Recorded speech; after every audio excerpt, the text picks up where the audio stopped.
Assalamualaikum warahmatullahi wabarakatuh. Kali ini kita di Wonosobo bersama owner dari Bestari Farm, yaitu Mas Sinten?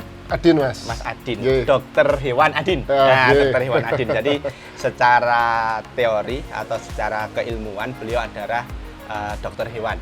Nah, jadi banyak hal yang akan kita bahas di sini terkait dari peternakan yang beliau kelola. Kalau di kandang Bestari Farm ini total populasinya berapa? Total populasi itu termasuk dengan cempe ya, itu 230. 230-an ekor. Ya, untuk apa namanya yang produktif? Produktif saat ini kita perah 80 ekor. 80 ekor kurang lebih. 8. Untuk jenisnya, dokter? Di Bestari ini kita punya secara prinsip ada dua pure breed ya. Yeah. Satu British Alpine. British Dan Alpine. ini yang breed utama kita sebenarnya, British Alpine. Yang kedua ada Saanen. Yang ketiga dan empat ini ya turunannya gitu ya. Antara British Alpine dengan lokal ya, cross antara British Alpine dengan lokal dan Saanen dengan lokal. Saanen dengan lokal. Betul ya. Kalau dari tadi secara kualitas produksi antara Saanen dan British Alpine itu bagusan mana, Dok? Oke, jadi kalau British Alpine dan Saanen ini kan memang bisa dibilang dua breed kambing perah terbaik lah di dunia saat ini. Kalau dari data berbagai sumber ya, termasuk asosiasi entah itu Amerika atau Australia, memang menyatakan Saanen itu memang produksinya tertinggi, Mas. Tertinggi. Oke. Nah, cuman mungkin pertanyaan kenapa kami kemudian fokus di British Alpine gitu ya, atau kenapa British Alpine jadikan breed utama di kami? Ada beberapa data saintifik juga yang menyebutkan bahwa British Alpine itu lebih tahan panas, Mas. Lebih tahan panas secara cuaca. Betul. Jadi Saanen, British Alpine dan hampir semua breed kambing perah itu kan memang berasal dari subtropis. Jadi ketika di Indonesia mereka mengalami heat stress. Adaptasi karena cuaca. Betul. Nah, itu yang menyebabkan sebenarnya sebagian Saanen, Alpine atau breed kambing perah lain, Toggenburg misalnya, dia tidak bisa memunculkan potensi genetiknya. Karena dia stres, energinya seharusnya untuk produksi, dia untuk mengelola stresnya. Nah, kalau kita punya breed yang lebih tahan panas, harusnya dia lebih fokus merubah energinya menjadi produksi susu, seperti itu. Kalau dari British Alpine sendiri, ini kan kambing impor ya? Betul. Kambing impor dari mana ini, Dok? Kita masukkan dari Australia. Masukkan dari Australia. Betul. Jadi kambing British Alpine ini dari Australia, Dokter Adin ini impor langsung sendiri? Ya, kami dengan teman-teman di peternak akar rumput, Mas. Oh, namanya tadi? Peternak akar rumput. Peternak akar rumput. Ya, koperasi peternak akar rumput. Itu impor sendiri? Kita impor sendiri. Berarti kalau misalkan ini, saya sebagai peternak pemula, bisa pesen? Bisa. Jadi sebenarnya tujuan kita impor itu kan gini, Mas. Kita mau mewadahi teman-teman yang punya keinginan untuk impor, membutuhkan kambing-kambing impor untuk upgrading genetik di farmnya, tetapi kan mungkin hanya butuh 1 ekor, 2 ekor, atau mungkin tidak banyak yang kemudian kalau mereka harus impor langsung kan tidak mungkin, Mas. Nah, kita mau wadahi, monggo siapa yang mau impor, bisa bareng-bareng sama kita, nanti kita datangkan kambingnya dari Australia. Berarti ini kalau soal sudah bisa impor ini, maka sedikit kita kalkulasi dari sisi bisnisnya. Coba. Kita dari British Alpine itu berapa liter produksi susunya? Jadi mungkin gini dulu, Mas. Pertanyaannya kenapa kita harus impor dulu? Oh ya, siap. Kaitannya sama-sama nanti ujungnya memang dengan kaitannya bisnis. Jadi hari ini salah satu tantangan peternak kita itu kan genetik. Secara umum sebenarnya kalau kita bicara produksi itu kan rumus standarnya adalah genetik yang disupport oleh faktor lingkungan atau faktor eksternal. Ya, jadi kita harus punya ternak yang potensi genetiknya bagus dulu. Itu yang menjadi tantangan peternak. Tidak hanya kambing perah saya kira ya, domba potong dan sebagainya itu tantangannya sama. Nah, apalagi kenyataannya hari ini biaya produksinya naik, Mas. Ya, terutama biaya pakan, polar naik, SBM naik, dan sebagainya. Udah ngeracik sendiri aja masih mahal gitu ya. Jadi produksinya tidak naik, biaya pakannya naik. Betul. Nah, sekarang supaya imbang berarti kan kita peternak harus bisa menaikkan produksinya. Nah, itulah kenapa kita harus introduksi breed dengan genetik yang bagus. Ya, karena salah satu yang paling faktor utama untuk meningkatkan produksi adalah genetiknya sendirinya. Dulu. Iya, kita harus pegang dulu genetiknya. Genetik dulu kita sudah dapat, baru kita maksimalkan dengan pakan, kesehatan dan sebagainya. Nah, itu yang kita kenapa kita harus impor hari ini ya, karena kita memang hari ini tidak punya kambing-kambing dengan genetik yang bisa memproduksi entah itu susu, entah itu daging yang bagus lah gitu. Nah, itu yang jadi kenapa kita impor. Betul. Akikah Al-Baqi, layanan akikah siap saji di Temanggung. Pesan hewan akikah kini sangat mudah. Order pakai HP-mu, pesanan kami antar ke rumah. Akikah Al-Baqi, akikah yang bernilai sedekah. Karena 35% keuntungan akan didonasikan untuk rumah Quran Zabisa. Akikah Al-Baqi, mudah, amanah, dan sesuai syariah. Jadi secara prinsip kaitan tadi dengan bisnis ya, tujuan kita memasukkan ini kan memang mungkin pertama tidak secara langsung Mas, karena begitu kita sudah punya ternak impor dengan genetik yang bagus tadi, otomatis akan meningkatkan produktivitas ternak kita. Satu, pertama itu. Yang kedua, nilai ternak kita itu akan naik. Akan naik. Jadi misalnya kita selama ini hanya breeding ternak lokal ya. Misalnya kambing misalnya Jawa Randu lah misalnya seperti itu. Hanya Jawa Randu saja. Begitu kita punya pejantan impor, maka tadinya non sewu yang harga cempenya itu lepas sapi mungkin 1,5 juta, jantan 1,5 juta, betina mungkin tidak sampai segitu gitu ya. Begitu dia dikawinkan dengan ternak impor, maka nilai ternaknya akan naik. Jadi cross ya. Betul, secara nilai itu akan naik. Nah, kemudian tadi kaitannya dengan produktivitas, terutama susu, memang secara prinsip mungkin nggak terlalu worth it lah mungkin ya Mas ya, dalam artian kita baru beli kambing impor yang harganya sampai 30 juta hanya untuk produksi susu. Nilainya kita tidak bisa melihat di situ saja, tapi ada rentetan genetik yang tadi ujungnya kemudian meningkatkan produktivitas ternak kita.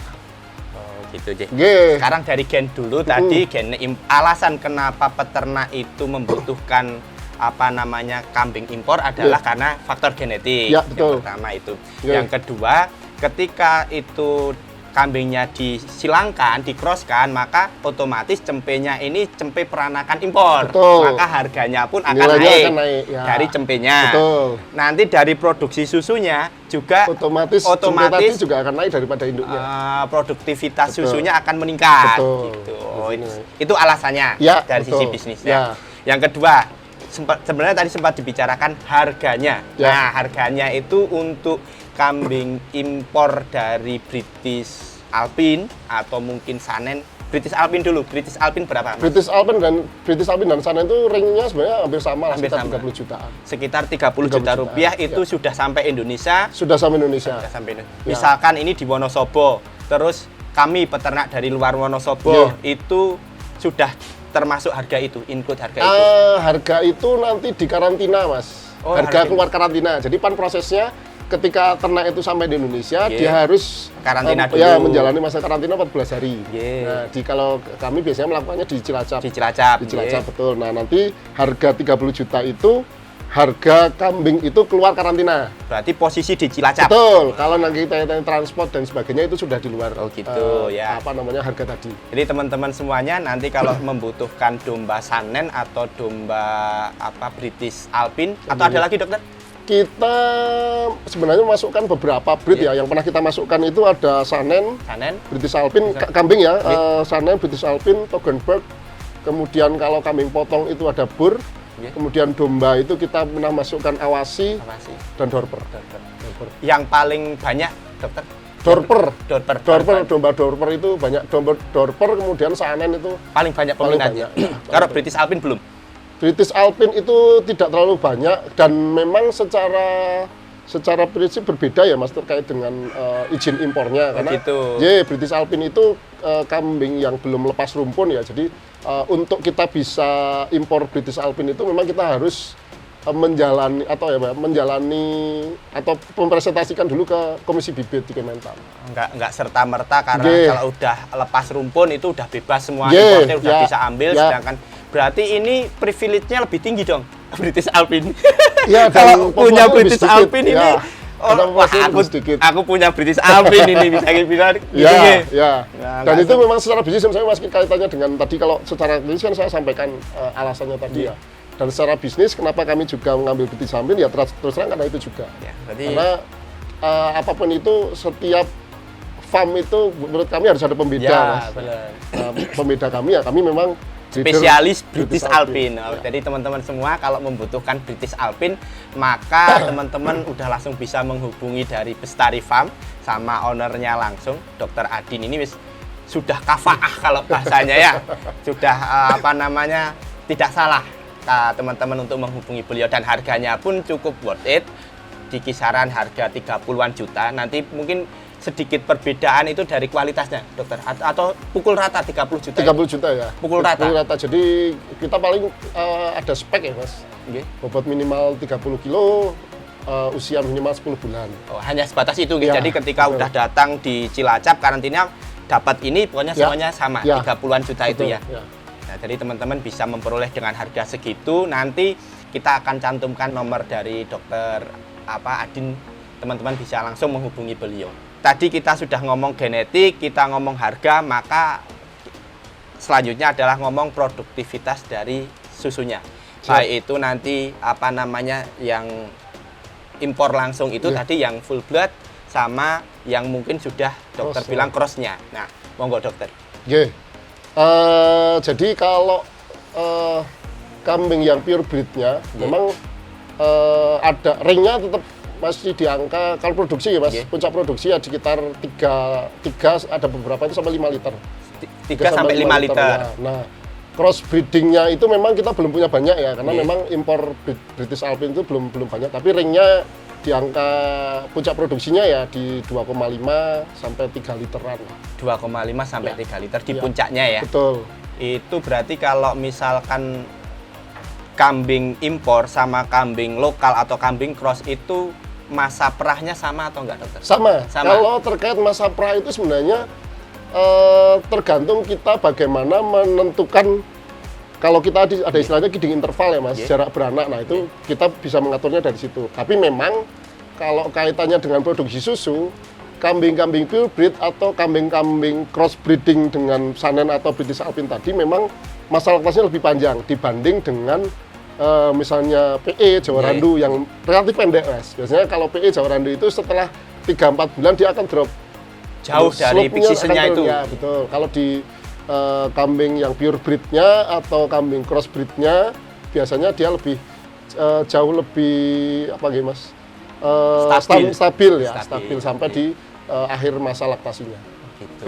Berarti kalau untuk produktivitasnya itu tetap kambing impor itu bisa hampir 2 kali lipat dari kambing cross. Betul. Kalau catatan kita begitu kita melakukan cross breeding ya, importasi dan kemudian kita melakukan cross breeding, rataan produksi populasi ya mas, rataan populasi itu bisa naik sekitar 30 sampai 50%. 30 sampai 50% totalnya.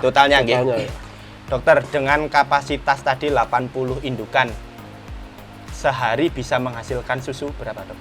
80 itu kita bisa dapat sekitar 100 sampai 120-an. 100 sampai 120. Ya, 120. Kalau ya sebenarnya sekitar 100 sampai 100, ringnya rataan individu populasi itu sekitar 1,5. Jadi ya sekitar 120-an lah. 120 liter per hari. Per hari ya. Per hari dari 80 ekor indukan. Ya. Nah, nanti teman-teman bisa menghitung sendiri nilai bisnisnya, nilai uang yang dihasilkan. Dokter, mohon maaf kalau harganya sekarang berapa? Kisarannya aja. Harga susu itu kan kita bagi dua mas. Ada harga eceran, ada harga pabrikan. Harga pabrik itu di tingkat peternak itu kurang lebih sekitar 16 sampai 18 ribu lah. 16 sampai 18 ribu. Betul, di tingkat peternak. Kalau di harga eceran? Eceran itu 25 sampai 30-an rata-rata. Ini teman-teman bisa menghitung sendiri, mengkalkulasi sendiri dari 80 ekor indukan menghasilkan sekitar 100 sampai 120 liter per hari dengan kisaran harga, anggap saja semuanya harga pabrikan itu antara 16 sampai 17 ribu. Jadi teman-teman bisa menghitung sendiri. Terkait pakan dari kambing perah ini, adakah perbedaan antara kambing perah lokal dengan kambing perah impor? Sama. Secara kebutuhan sama. Atau kita sambil di kandang aja. Oke, siap, makasih. Kita sambil jalan-jalan sana. Tropical Garden Resto menyajikan banyak pilihan menu oriental maupun western. Beralamat di Jalan Tegal Temu, Manding, Temanggung, Tropical Garden Resto menawarkan makanan dan minuman yang menggugah selera dengan suara gemericik air dan nuansa alam iklim tropis. Tropical Garden Resto juga menyediakan tempat untuk acara rapat, pertemuan, ataupun seminar dengan pilihan menu prasmanan. Tropical Garden, Plant, Food, Livestock. Nah ini Mas, terkait dengan pakan sebenarnya tadi pertanyaan kan apa beda ya antara impor dengan lokal? Prinsipnya sama Mas, prinsipnya sama. Jadi kalau pakan kita cuman punya standar 2. Cukup jumlah, cukup nutrisi Mas. Cukup jumlah sama cukup nutrisi. Cukup jumlah sama nutrisi. Jadi dan kebutuhan antara kambing impor dengan kambing lokal ya prinsipnya sama gitu. Kita dari pakai, berat tubuhnya. Betul, kita pakai standar kita pakai 4% bobot badan tapi dalam bentuk bahan kering Mas. Bahan kering. Jadi kalau anggap ini kita rata-rata 50 kilo lah gitu ya. Rata-rata bobot betina dewasa itu 50 kilo, maka dia butuh pakan itu 2 kilo dalam bentuk bahan kering. 2 kilo bahan kering. Betul, nanti kita konversinya ke bahan basahnya, pakan basahnya. Pemberian segarnya itu kita pakai 1 kilo konsentrat. 1 kilo konsentrat. Berarti kan kalau 1 kilo konsentrat kurang lebih bahan keringnya 0,8 seperti itu ya. Nah, maka masih ada kekurangan 1,2 kilo bahan keringnya. Nah, itu kita penuhi dari hijauan. Hijauan pakan ternaknya. Betul, hijauan. Itu pakai rambanan atau pakai rumput-rumputan? Nah, kalau jenis itu nanti kita masuk ke kebutuhan nutrisinya. Tapi secara prinsip kalau jumlahnya berarti kalau dia diberikannya segar ya kurang lebih 4 kali lipatnya lah. Berarti kita butuh sekitar 5 kilo sampai 6 kilo. 1,2 dikali 4 betul. Karena kan 5 kilo ya betul, gitu. Karena kalau hijauan segar itu kan kadar airnya sekitar 75%. Betul. Jadi kita kalikan 4-nya. Jadi pemberian segarnya sekitar 5 kilo lah, 5 kilo 6 kilo. Itu. Nah, kalau tadi ada pertanyaan apakah ramban atau rumput. Nah, ini masuknya adalah nilai nutrisinya, Mas. Oh, nilai nutrisinya. Jadi tadi kita ngomong berat, terus sama Dokter Adin bilang nutrisinya. Nah, sekarang bahas nilai nutrisinya kalau kambing perah itu dia butuh ransum itu protein kasarnya 18%, energinya atau TDA-nya itu sekitar 60 sampai 70% lah. Cukup tinggi ya? Ya, kalau kita perah dibanding breeding atau fattening memang kebutuhan nutrisinya paling tinggi, Mas.